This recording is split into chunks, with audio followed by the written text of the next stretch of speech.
हे पहा, आपण 4 टेन्स बघितले आतापर्यंत. Simple present, present continuous, present perfect आणि प्रेझेंट परफेक्ट कंटिन्युअस. आता आपण आज हे पुन्हा नवीन चालू केलंय पुढचा टेन्स, ते म्हणजे सिंपल पास्ट टेन्स. हा पण तसाच आहे, याच्यामध्ये पण काय आवड बिलकुल नाही.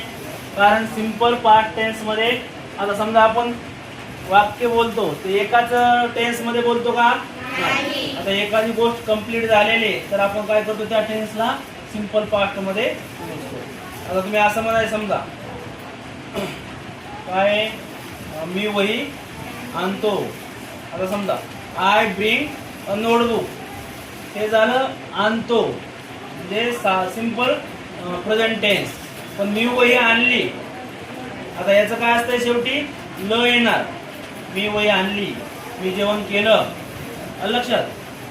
मी तुला भांडलो, शेवटी सगळं काय आलं, लच येणार. ते सगळे वाक्य सिंपल पास्ट टेन्सचे असतात. आता इकडे बघा, त्याला सोडवायचं कसं. They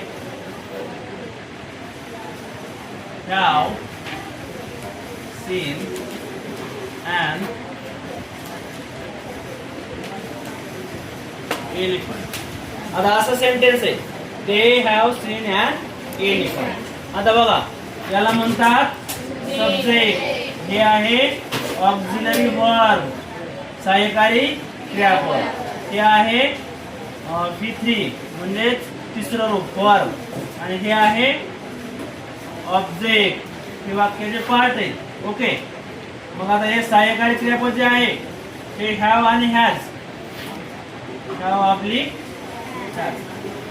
subject, have has, V3 object.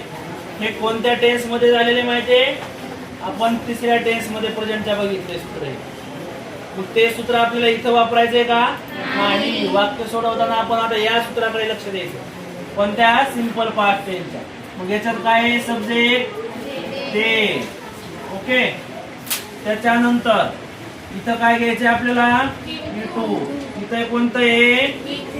आणि ह्या व्याज असेल तर काढून टाकायचं. मग V3चं आपल्याला काय करायचं आता? याचं पहिलं रूप काय आहे? सी. दुसरं जे आहे ते स्वा, लक्षात. आणि तिसरं आहे ते सीन. मग ते स्वा. पुढचा भाग जे आहे याच्यात पण ऑब्जेक्ट आहे, याच्यात पण ऑब्जेक्ट आहे, म्हणजे ते भाग सेम असतो. ओके, किंवा दुसरं वाक्य बघा, I teach you English. Okay, आता हे जे वाक्य हे वाक्य काय करायचं? या सूत्रामध्ये सोडवायचं. आता हे काय आहे? सब्जेक्ट, हे V1, हे बाकीचा भाग समजा ऑब्जेक्ट. मग यस V1 ऑब्जेक्ट कोणतं सूत्र होतं? पहिल्या टेन्स, सिंपल प्रेझेंट टेन्स, पहिल्याच टेन्स. मग तो टेन्स आपल्याला बदलायचा आहे कशात? V2 मध्ये. मग आय हे चेंज होईल का? नाही. टीचचं दुसरं रूप TAUGHT,